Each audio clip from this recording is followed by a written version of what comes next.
ही कारवाई केलेली आहे, जवळपास 1 कोटीपेक्षा जास्तचा मुद्देमाल जप्त केला आहे. कशा पद्धतीची ही कारवाई? वळसंग पोलीस स्टेशन हद्दीत मद्रेक गावामध्ये एक माहिती होतं की काही इलिगल दारू बनवणे वगैरे चालू आहे. प्रभारी अधिकारी राहुल डोंगरे यांना माहिती भेटले होते. त्या आधारे त्यांनी जाऊन 24/1 तारखेला त्यांनी रात्री जाऊन चेक केल्यानंतर त्यांना संशयित एक ट्रक काढून आले. ते ट्रकमध्ये कसं आहे की वरती वेगळं सामान ठेवलेलं आहे आणि खाली दारूचं बॉटल्स वगैरे होते. त्या अनुषंगाने त्यांना संशयित वाटलं की हे देसी दारू कसं बनवतात. त्यांनी ते चौकशीनुसार तिथं फॉलोअप करून ते मूळ स्पॉटला गेले. ते स्पॉटला पूर्ण एक फॅक्टरीसारखं सेटअप होतं. इथं बघू शकता की काही मशीन्स आहेत, 7-8 मशीन आहे.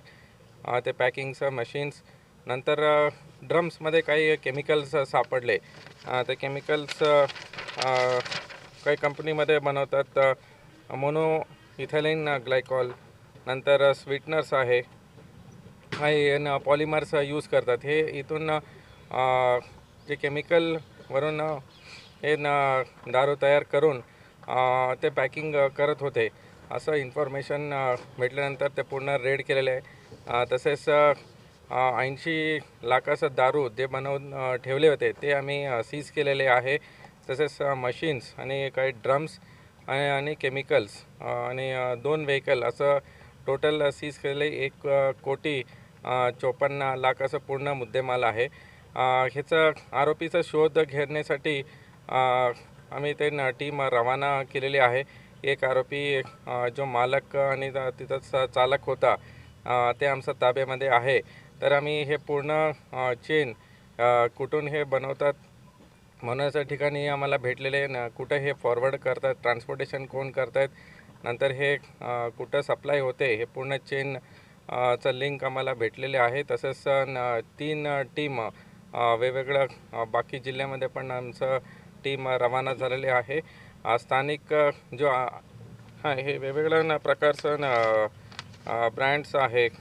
काही ऑरेंज आहे, टँगो आहे, तर संत्री असं ब्रँड्सचं आणि बनवतात. ह्याचं अजूनही ते बाकी आरोपी निष्पन्न झाल्यानंतर ते आम्हाला समजून येणार. काही बाहेरचं जिल्ह्यामध्ये काही आरोपी आहे, मुंबई, धुळे असं ठिकाणी आहे. ते तिथं टीम रवाना झालेले आहे आणि हे पूर्ण चेन आम्ही बस करण्यासाठी पूर्ण ते टीम त्यांचं इन्व्हेस्टिगेशन चालू आहे. कारखाना अंदाजे 15 दिवस झाला होता असं माहिती आहे.